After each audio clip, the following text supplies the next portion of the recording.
I read this book series. The next book is coming out soon, but it wasn't out yet. Mm-hmm. That I really liked. That kind of reminded me of Blood and Ash, but in a way where they didn't do the like back and forth of shit. Mm-hmm. It's a little confusing, but that's because I don't like to think too much when I read. Yeah. It is... I think I may have told you about it already. A Fate of Wrath and Flame. So it's one of the fantasy books that has the same title sequence as all the other ones.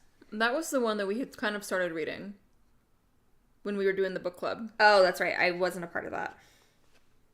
But I liked these a lot. Because I liked that it had like the gods that I feel like were in another book that I had read recently. And I was like, oh, these might actually just be like an actual like mythology. Like a universe that they're existing in. Yeah. What the hell was the devil guy's name? I want to call him Mykonos, and I know it's not that.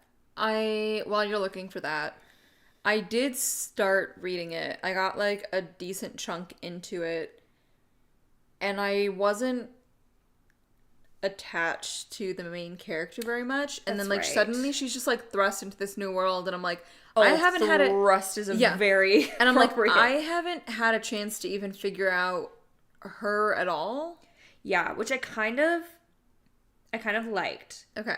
I think I told you this. The audiobook was really good. And I think helpful. That was the thing. Is like I might just have to do the audiobook and then like just do it while I'm working and stuff. Because like, it's not that I didn't like it. It was just that like it's a very large, daunting book. I don't even know how big it is because it was on my audio. It was an audiobook. No, that's fair. That's fair. Because it's like a thick bitch, and like knowing that when I was like, you know, several, I don't know, tens of chapters in. I don't know how long the chapters were. When I was like tens of pages in or whatever it is, like almost 100 pages in, and I'm like can't figure out if I like it. Yeah. So that's why I was like, oh, because I was lukewarm on it. It wasn't that I was like cold on it or anything. Yeah. I was like lukewarm, and I was like, this is like a lot of devotion for something that like I'm half and half on. That's what I like about Kindle and audiobooks is that I'm going in. I don't know how long it is. You're telling me a number of hours, and I'm like, that sounds reasonable. You go 10 hours, I'm like, yeah, I can do that. That's fine. I like to watch it in pages if I'm reading. I can't because I put the font up so high that my pages don't count as pages. Damn. Okay. Yeah. That's... Wow. Gonna freak out. What are you looking for? There's no... I can't just find the characters' names of this book. Is this self-published? I think it is. Oh, then, okay. I don't recognize these names. This doesn't seem like that might be an anime. It doesn't matter, I guess. His name started with an M. I don't know. It got a little confusing to me, but I was working. But yeah, I liked it enough, and I was like, all right, I need to read the fourth book when it comes out, but I was waiting, and then I have to wait for the holds at the library. Yeah, I pro-library here. Yeah, I think that's been a great addition to my life, is because now I can just... Because I was listening to, like, true crime podcasts at work, but then, like, the ethics of it started making me feel really icky, so I switched. I was like, oh, I can get a library card online, which you used to not be able to do. Yeah. And so then I've been doing audiobooks, which has been great. Except for Pride and Prejudice, would not recommend as an audiobook. No, definitely not. That was so freaking confusing. Rule of thumb with anything like before 1900 is to actually just get the paperback if you're reading it for the first time. Because I feel like I have to read... What was the one I was reading? Pride and Prejudice. I feel like I have to read it. Yeah. I've had people say they think I like Jane Austen, and I don't. I think you would. I didn't like the movie Emma with Dakota Johnson. That wasn't Emma. No, that was Persuasion. That was also a very, very bad It was a very weird movie. It was a very bad adaptation. I didn't mind the movie, but in terms of like it being an adaptation of like Emma or of Persuasion, not a fan. A good adaptation was the Anya Taylor-Joy. That's Emma. Yeah. The thing is, there was nothing in that like story that was a love story to me. I was like, there's just this man with bad sideburns, and she loves him. The end. The better version is Clueless. Where she dates her stepbrother. Former stepbrother. Oh, that doesn't make me feel better. That is what his character is in the original. Yeah. Oh. Yeah. How of the time. Yep. So the reason my rule of thumb is to read it in paperback is because you can easily like highlight and like rewrite in the margins what certain things mean. Oh. So like, I mean, I have a fucking degree in 18th century studies. Yeah. And even I have to do it because sometimes they talk in such like circular, like backhanded ways. Yeah. And so I would literally just Google phrases sometimes and be like, what does Jane Austen mean by this? And then I could highlight or like bracket or whatever and then rewrite like the simplified version of that. Yeah. And then reread, fill in that and make it a lot easier. I think where I was struggling was more with keeping track of characters. Yeah. Because the problem is I know Darcy is the love interest. Mm-hmm. I know that. He was not in that book as much as this random other guy was. Oh, yeah, in the beginning. And then the sister is just sick in somebody's house, and they go, oh, now the whole family's basically moved into this person's house. And I'm like, culturally, I don't understand what's going on. Yes, so this is all context. So the other guy who was in it a lot more is like a red herring. Oh, so I'm not supposed to know Darcy's love interest. That makes sense. That's the thing. So this was the original enemies to lovers. Okay. Yes. And so he does call her ugly. Yeah, I did pick up on that. And like, he would never explicitly do that, but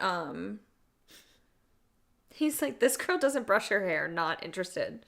Hold on, I'm looking for like a character list real quick because I always get the sisters mixed up. Oh, I thought there was only one. No, there are 5 girls. Yeah, audiobooks not the way to go. Yeah, no, not the way to go. So I just pulled it up. Why did I close that? So you've got Elizabeth Bennet, who's the main one. And then you've got the oldest sister, who's said to be the most beautiful of all of them, whose name is Jane. So naturally, Jane Austen made the most beautiful girl in their ton, Jane. Kind of like Stephanie Meyer making herself Bella. Yep. Except trying to hook up with a 13-year-old. Yep. And then you've got Kitty, who is the next oldest. And then you've got... No, sorry, she's not the next oldest. Mary is the next oldest. And she's the one who's, like, playing the piano. Oh, sorry, I'm thinking about the movie. Pianoforte? Yes. You've got Mary, and then you've got Kitty, and then you've got Lydia. Okay. Which one was sick?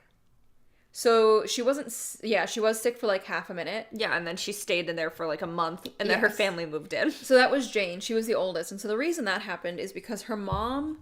So, like, at the time, it was, like... things were inherited through the male. Yeah. No, I know that. And so with 5 daughters, they gotta get them married off. And her daughter, like Jane is like mid-20s. I'm just not understanding why the family whose house that they just moved themselves into didn't kick them out. I'm getting there. Okay. So her mom's like taken basically to scheming to make sure that she can get married. Yes. And she doesn't even, so like it was typical at the time to like, until your older sisters were married, you stayed in. Yeah. So it was very non-traditional to have... Bridgerton. Yeah, it was very untraditional to have all 5 daughters out at once. Yeah. But she was like, there's just no way I gotta get these girls out. Exactly. She was like, I don't care what fucking order. I want to make sure that all of my daughters are taken care of. And so she's very like... She's portrayed... I've seen more articles recently where it's like in defense of Mrs. Bennet. Because all she wants is to make sure that her daughters are going to be safe. Mm-hmm. Because their father's getting older. And their weird cousin who's going to inherit the house, who they meet for the first time when he comes to visit, seems a little too eager. Okay. Because he's making comments about the furniture and like... Oh, yeah, that makes sense. He's making comments about like the house staff. He's in his head already inherited the family. Yes, essentially. Yeah, he's like, he has more of a position because he knows he's going to, and they should respect that kind of thing. Mm-hmm. And so she basically schemes so that Jane is going to visit, because after the ball, the girls, or it was like there was some event, and so the girls met the sisters of the guys who were staying in that big house. And they invite her over for lunch. And so she goes over there when they know that there's going to be rain without a carriage, even though they could technically spare a carriage, knowing that she's going to get sick. So then she'll have to stay there because even though it's like 2 miles, it would be like impertinent to send her back. I didn't know this was only 2 miles. Yes. Yes. It is max, like 2.5 miles. Girlie can walk home. Yeah. Also, his sister, kind of mean. Yeah. Caroline is like the original Mean Girl. Okay. Yeah. I would recommend, before you read the book, if you try to read again, watch the 2005 movie. Okay. Which I get for like the purists is not exact, and they don't actually, like, they leave out some minor plot points and some like minor plot like subplot lines. Yeah, I will say, though, with the concern of, I guess if I actually watched the whole thing first, because I was deeply confused by Darcy having 2 lines in the first 3 hours of the book. Yeah. Because I was like, this man is supposed to be the love interest. Is he going to do anything? Or am I just meant to believe that he's a desirable match? So that's the thing. Like, in the 2005 movie, you get, like, a condensed version. So I think if you're wanting, like, the abridged, like, the Spark Notes version, basically. With Tom Hoskins. The guy from Succession. Yes, Matthew McFadden. Sure. Yep. Tom Hoskins. Yeah, he does the hand clench. Yeah.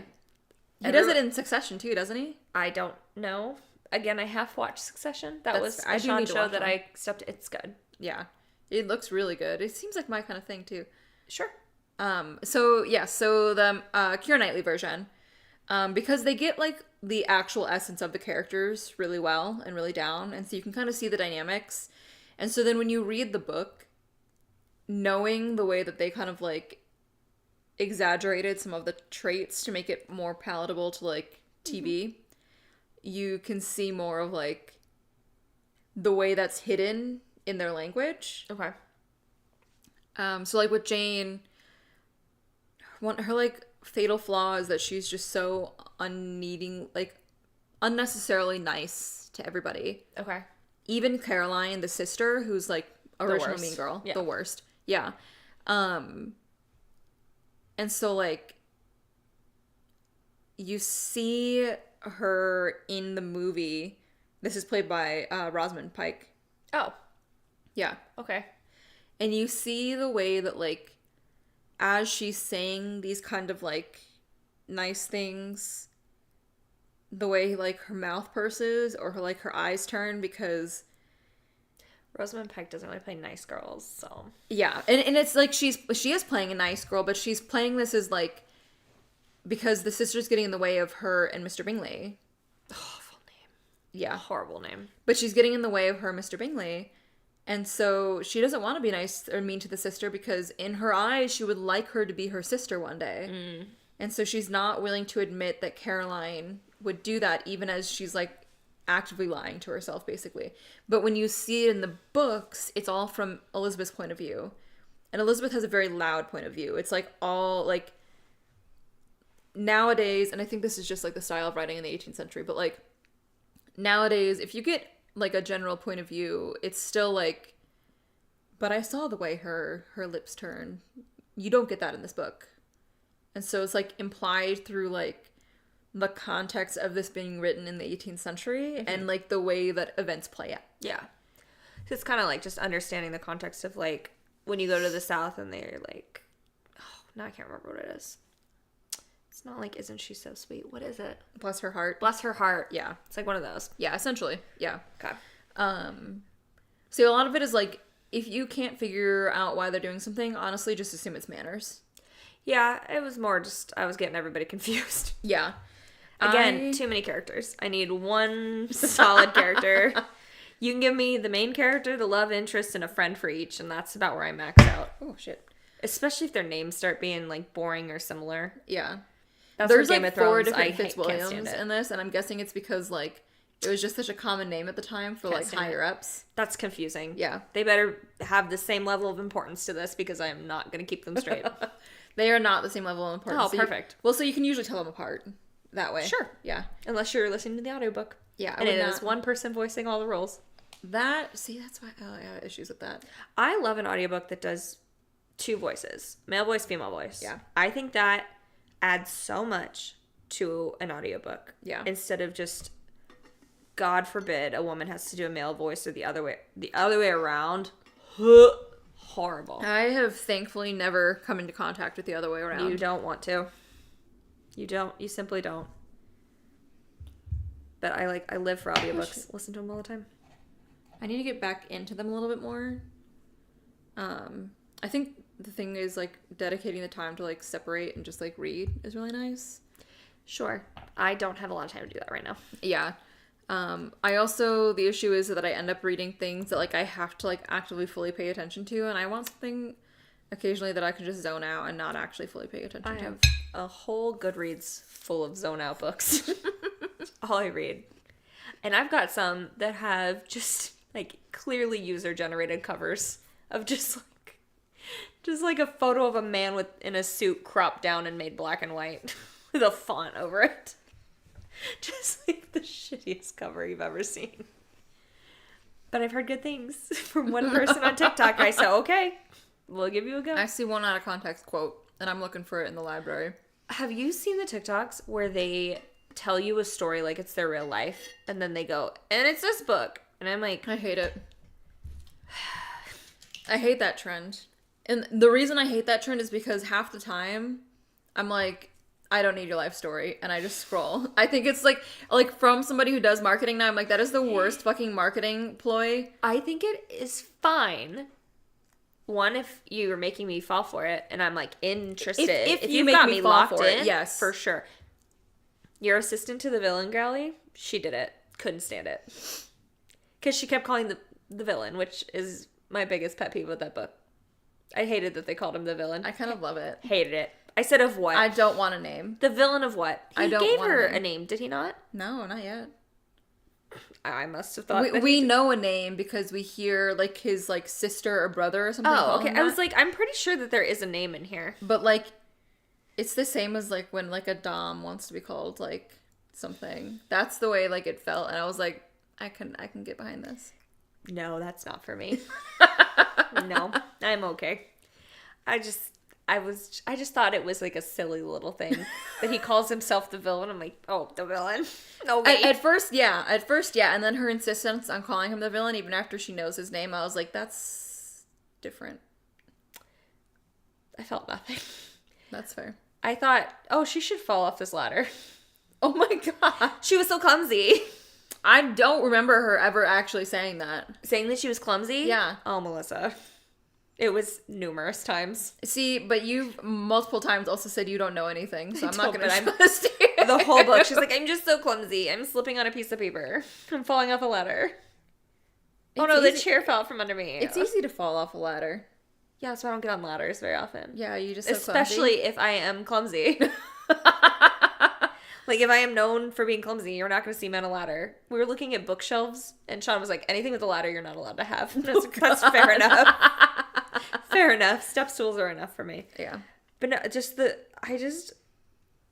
they kept saying he's the villain. Because it feels like a title. That's the thing.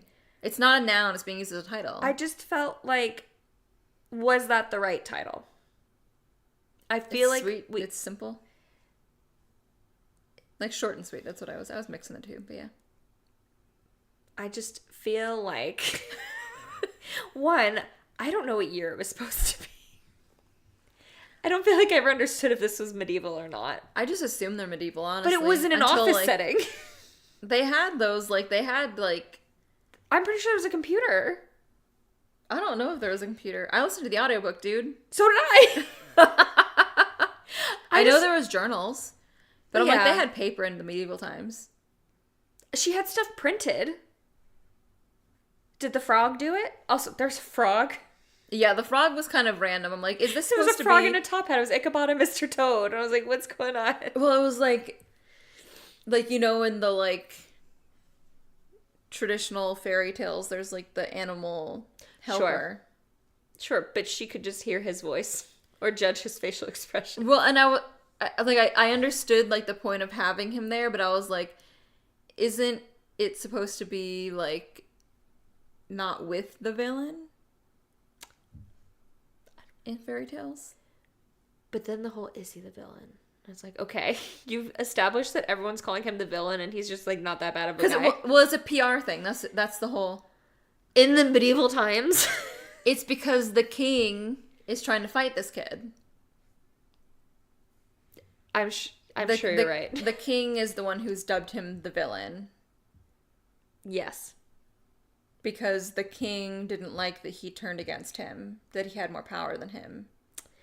Because originally he was supposed to be the king's apprentice. What does that mean?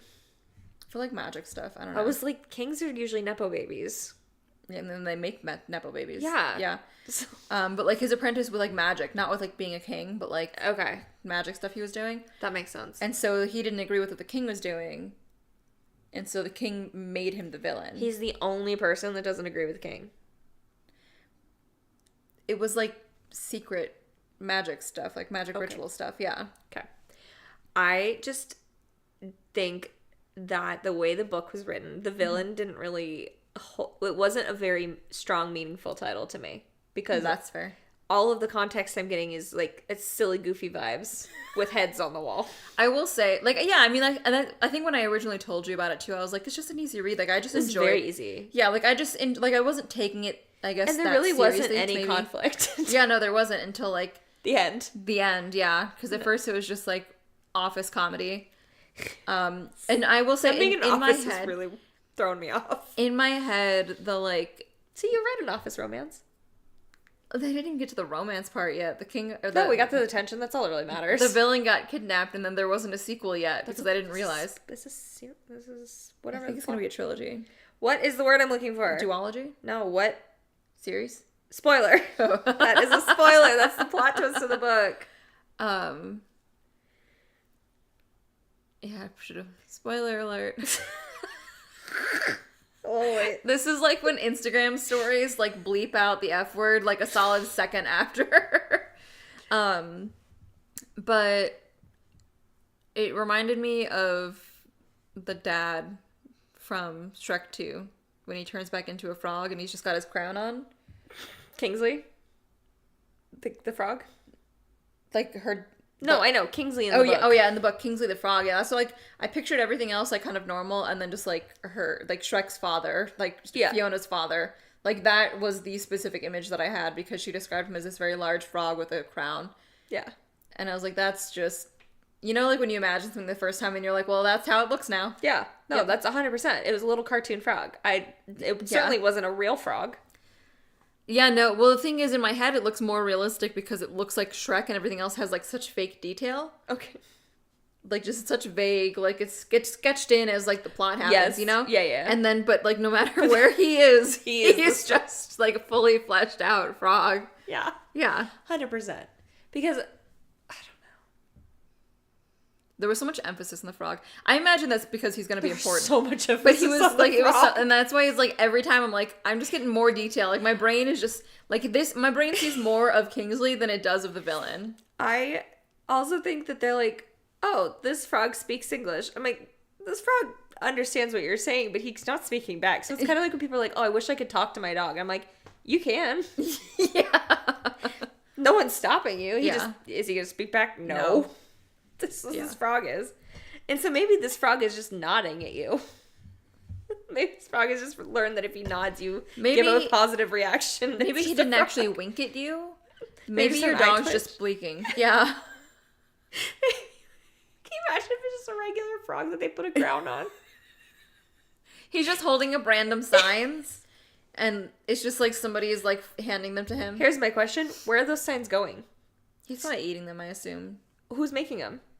That's a question we don't have the answer to. Is he just walking around with signs in his hand at all times just in case? I hope so. I hope he's got a sign for every possible outcome at any time, and he just files through. That was a very major thing I got tripped up on. Like, where are these signs coming from? Does he have pockets? Are they... Also, is the font this big? Like sometimes they're long messages. This is actually a How's very he carrying good them? He's a frog. comment about... He's like this big. About the suspension of disbelief, because, like, going back to the arc that I was... It wasn't really an arc, because the book's out. It's just, like, I was getting, like, paid to do a review, right? Yeah. But, like, the suspension of disbelief in fantasy or in fiction, there's, like, a certain limit to that. And so, like, when you get fantasy, like, there's certain expectations that we have about how things function, and, like, the way that they interact with each other is very dependent on that. And so then when you throw in this random thing where, like, it's just this gag of this frog who holds up signs occasionally, like, that only works in Shrek because, like, it's tongue-in-cheek comedy kids movie. It's also a cartoon. Yeah. Am I supposed to view this book as a cartoon? Because the frog is a cartoon. In my brain, yes, the frog is a cartoon. Yeah. I don't know what everyone else is. They are a big... I would say... nothing for me. If it wasn't for the signs, the frog would probably not be a cartoon. I don't know. Because just the frog being there feels odd to me. You can have fairies there. You can have garden gnomes. I don't care. You throw just a frog into the picture. I'm like, I have frogs. Well, I'm just like, it's like a talking animal, you know? Like, I just think, like, Disney princess talking animal situation, but it's the signs. It's like... but they wore pants. The allusion to, like, further sentience without, like, clarification on that. Just have him talk. Yeah. If you had him talk, that would make more sense. Because now I'm just trying to figure out how he's carrying stuff around. The logistics of it, not making sense to me. Yeah. We need an undetectable... and he's on his shoulder, so I know he's not a big frog. So no matter what he's putting on that, I would not be able to read it. It's too small. The villain is very large. No, because he's on... what's her name? Whatever the girl's name. He's on her shoulder. Oh, the frog's on her shoulder, yeah. Yeah, then he can't be that big. No, he's a frog. It's just a frog with a hat. Well, that's the thing. Is, like, I was imagining, like, a large toad, but I forgot. He does sit on her shoulders. Yeah. Yeah. A large toad. Just like this big. Yeah, oh my God. Like a big, like... That's like so something... gross. Like Harry Potter frog. Yeah, like the one when they're singing.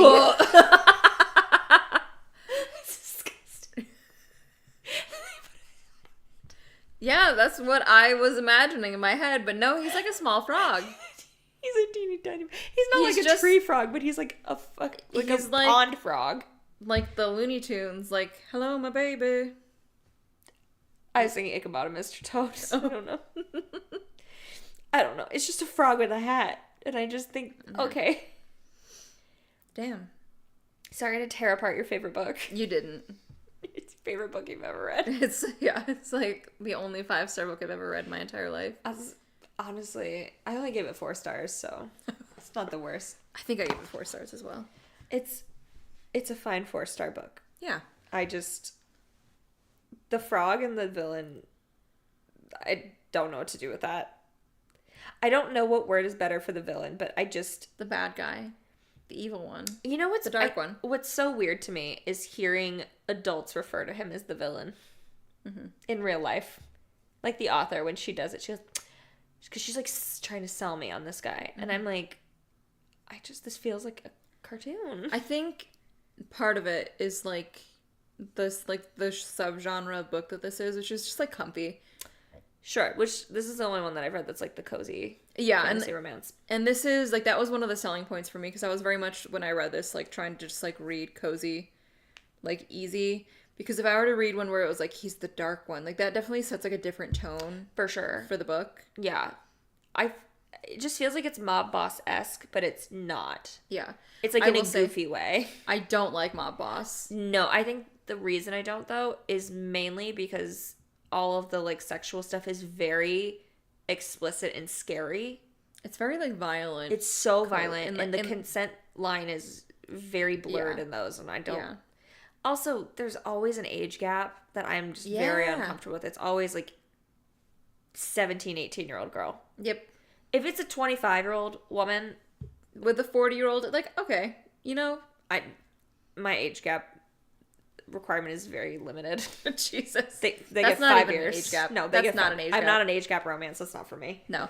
But, like, yeah, when I see, like, 17, 18, I'm like, max you should be dating as a 20-year-old. I tried to read that pomegranate book. Oh, I tried to read that one as well. She was 17. I will say, I read the whole thing, actually. I'm very not a fan. Impressed with you. I read 4 chapters and was like, this is so much I don't like. I'm so hard pressed against DNFing because, like, it's like a tick. Like, I have to finish the books unless, like, I very much cannot finish them. Do you ever just not care? It's happened before. There's a lot of books. I'm like, I don't care what happens to you. Sometimes they make me so angry that I have to finish them. Oh. Like, I need to know in full every single reason, point by point, why I don't like a book. I have started to look at it like I have very limited time on this earth and an unlimited supply of books to read. So I'm not going to waste my time on something that is either making me uncomfortable or is not That's fair. doing anything for me. Like, I can not like a book and finish it, but like I've had there's been a few books I've DNF'd very quickly, so I don't count those. But like the Pomegranates book and the Drive book were very definite, like, I am not returning to this. Yeah. I think my thing is like, I will try to give them like a few more chapters chance. And then at that point I'm like, I'm deep enough into this that I kind of just want to see how bad it gets. Like I want to see the train wreck. You should read Hooked. I don't know that I have the patience. But then also like, if someone were to ask me about this book and I were to tell them no, I'd want to be able to give them explicit reasons why I think no. If I'm DNFing, I can give you my reason and be like, that's fair. I think this is enough for me. If it's not enough for you, you can go elsewhere for your review. But fair, yeah. But the girl being 17 was enough for me. Yeah. I was like, no, that's... And then I got confused about how he, like, branded her as before that. So she's, like, 15. And I'm like, yeah, I didn't... No. The timeline on it was very confusing. And then, like, his... I didn't find that they had chemistry. No. The chemistry was really just, like, him being possessive and also actually kind of being attracted to her mother. Oh, yeah. Doesn't he sleep with her mom in this, too? And well, it was like that him and her mom had an illicit affair and he was trying to like get back at her mom. Oh yeah, that was like the weird, that was not for me. I have read a few mafia romances that I've been like, okay, I can get through this. But the people who write them tend to go so violent with it that I'm like, that makes me uncomfortable. I feel unsafe. Like, I don't mind that they're killing people in the books. That's not it's not the actual violence. It's like the sexual violence that I'm like, that's not actually hot. Yeah, and the way that they speak to each other, I'm like, yeah, it's just not my genre. I'd rather just... And the thing is, I think you can have like those kinds of, maybe not the 17-year-old, but like those kinds of dynamics, like the typical dynamics in mafia romance, without it being constant, like, conflict between them. It's always constant conflict. And the thing is, like, it would be so much hotter if, like, the conflict was coming from around, like, all of this. Yeah. Like, you're in a fucking mafia. Like, there's gotta be conflict, of course, but what... Like, imagine if they were just, like, so passionately in love like, that none of it mattered. The world. Yeah, exactly. Like, us against the world is so much hotter. Yeah, I appreciate that a lot more in a romance. Yeah. But no. Yeah. Instead, I get danger at every corner. Can't even trust the one you're with. I just don't. Yeah, I hate that. I just want a boring real life romance. Have you heard of Haunting Adeline? I think you'd love that. There's no chance. I am not going anywhere near that book. And that one TikTok guy that got bullied for being a man on booktok, that was the first one he read. And everyone goes, you guys are bullying this man. That is not okay that this is the first book you recommend him when he says he wants to start reading again. That's messed up. Oh, poor guy. Oh, that sucks. Yeah, that's not a book I will be going anywhere near. Even though I love that there's a skull on the cover.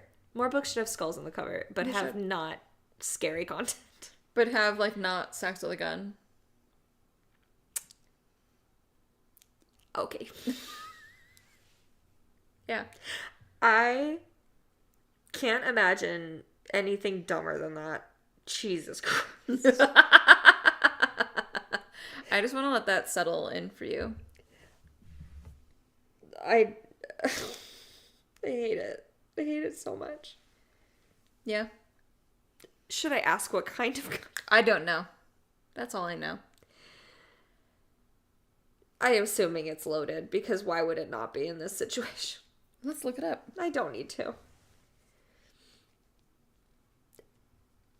Just as the daughter of a nurse, I just don't think you should be putting things anywhere that don't belong. You know? Just as a rule of thumb. Let's see here. There's a helpful 15 Haunting Adeline. triggers or? No, chapters list is Haunting Adeline, Spicy, and more. Yikes. Nope. Let's see here. Why was Haunting Adeline banned? The biggest issue with the book is that the story glorifies sexual assault. Yeah. Yep. Oh, for sure. In fact, the whole romance boils down to Zaid stalking Adeline and then forcing her into a sexual relationship using coercion and violence. The lack of consent is absolutely appalling. Yeah, that's not a book I'm going to read. Yeah. I think it's crazy that people are reading it. Yeah. To the point where I know what this book is. I think that's crazy. Honestly, at this point, I'm leaning more towards books that don't have any, like, spice in it. Yeah. I can't trust an author. So... I think that's where some of the line comes in. Also, I saw something on it, but it didn't say whether the gun was loaded or not. Yeah. It just says I figured. Yeah.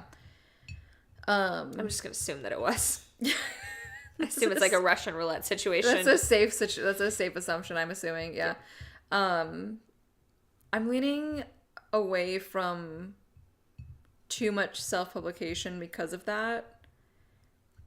Just because of, like, the expectations that I have in the, like, author-reader relationship that aren't always being met in self-publication. Yeah. That's really starting to bother me more and more. And I think, like, on the one hand, I shouldn't expect those things from a self-publication. So that's on me a little bit. But also, when the narrative now is becoming self-publication is just as good as traditional publication, it's like, but it's not, because, like, you aren't holding up standards. Correct. And, like, some of those standards are, like, just general respect for the reader in terms of, like, what we can tolerate and, like, what... I will say, I think self-publication is more inclined towards trigger warnings actively at the beginning of a book. Yeah. Which I think is really good. And I'm sure it's more of a marketing thing for, like, traditional publications or publishers not to put those things in. Yeah, well, and a lot of times it is, like, a spoiler point in the book, too. But I also don't... I would rather just be spoiled. I'd rather be spoiled. Yeah. Like with the Glint one, like, I would have rather just been spoiled on that and then realized, no, I don't think I should be reading that. Yeah. Because I just had, like, it was jarring. It was not expected. It was open door. Like... There's just no reason that should have been in there without any kind of, like, heads up. What is open door versus closed door? Because I thought open door was you could sit in your office and listen to it and be fine. No. Open door is you can see into the experience. Yeah, open door. So, like, closed door is, like, the chapter ends with them, like, starting to get hot and heavy. Oh, like and a fade to black. Fade to black, yeah. Okay. Yeah, so open door is, like... Got you it. can see. Got it. I'm moving away from that. I'm moving more towards fade to black. Because what I like isn't shocking, isn't the, like, sexual intimacy stuff. Mm-hmm. It's the tension and buildup. Yeah. And so I'm okay. I'm okay without, but I, like... I would say smut is just so overdone at this point. Like, I would rather read... Because I think my thing is, like with Blood and Ash, I think Blood and Ash has... and ACOTAR, like, they have solid plots. Yeah. That you're following along, and then you also get the smut. Because the most frustrating thing for me is, like, so Darker Shade of Magic does Fade to Black. Mm-hmm. And the most frustrating thing is, like, when, like, spoiler alert, Kel and Lila have, like, so much tension is just building up, and then they finally are about to fuck, and then it just fades to black. And I'm like... Because I'm a big fan of slow burn as well. Yeah. I love slow burn. I love, like, the yearning or, like, the hands touching. Like, yeah. Lou and Reed is a slow burn. Okay. A little bit faster than I think slow burns used to be, but it's just because, like, relative to things typical now. And so, like, the first time that it happens, holy shit. Because there's just been so much buildup. And also knowing that he's got this, like, religious hang up and he's willing to do this. Mm-hmm. You're like, wow, this is a huge step. This is, like, a huge thing for them, for him. And it's just amazing. Mm-hmm. It doesn't do full open door. It doesn't do, yeah. But it's still, like, enough to give it a payout. Mm-hmm. And so that's the thing. Is, like, I don't necessarily want to go full no spice. But I'm not looking for, like, full porn. I'm just looking for, like, a good plot, and also, like, if HBO didn't do explicitly rape when they do things, but, like, the way that HBO will also just incorporate sex into, like, an episode, for me, often just makes it feel more, I guess, more real. Okay. Is what I'm looking for. So, like, when we get the couple who's just, like, comes together and, like, they're finally together, so we, like, they have sex, and we get to see them have sex, and it's like, oh, like, that like, we get that kind of release, not, like, sexual release, but, like, the plot release of, like, they're finally together again. And I enjoy that. Yeah. I think, for me, though, where, like, I don't need that piece. Like, them coming together and, like, kissing or whatever and, like, establishing a relationship, that, to me, is, like, that release. But if you're gonna give me a sex scene, you get 2 pages. I do not want to be sitting in an audiobook for 10 minutes. One of the last books I read, I was, like, so not wanting to deal with any spice, and I was, like, trying to skip ahead 30 seconds. I'm like, I've done this 6 times, and why is this scene still happening? Like, this is too much. Like, just get your point across and let's move on to the plot. What's this? I think it might have been one of the Fate and Wrath series. Oh yeah, I heard that one's very sexual.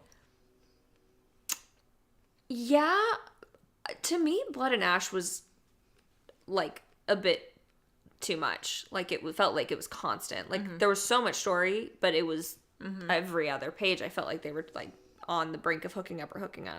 I can't really blame them. They're so hot. That's fine, but but at some point, I'm like, okay, I'm at work.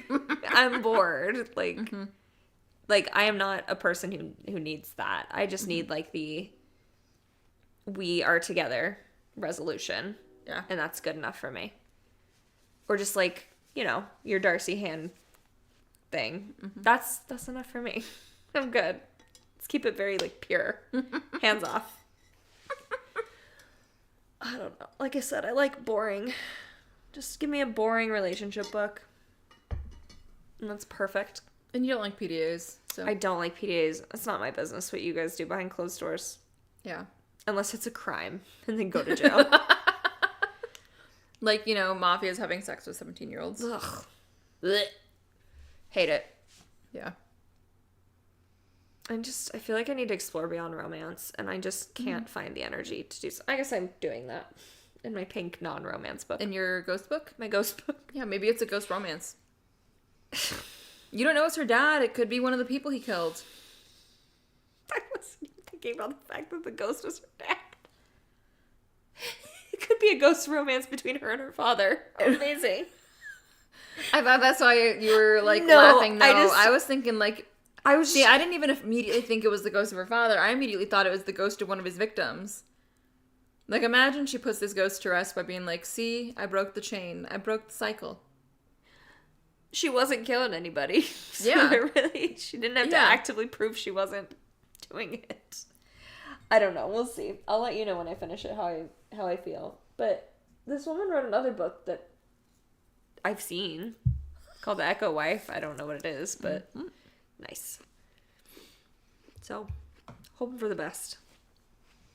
But as long as there's not a 30-page sex scene, I'll be okay. Yeah. All right. All right. You ready to sign off? Okay. Okay, well, thank you for joining us. Thanks. Today. Yeah. We hope we gave you some good advice for reading. If you happen to read any of the books that we mentioned today, let me know in the comments. Or shoot an email over to inbedwithbookspodcast@gmail.com. Amazing. Yep. Incredible. Happy reading. Happy reading. Bye. Cheese. Thank you for joining me for another episode of In Bed with Books, a bookish podcast for bookish babes. Make sure to like and subscribe so you can keep up with all of the latest updates. And if you have any suggestions for authors, books, or topics that you want to hear about on the podcast, then feel free to DM me on Instagram or shoot me an email. I'm wishing you a lovely rest of your day, and until next time, happy reading.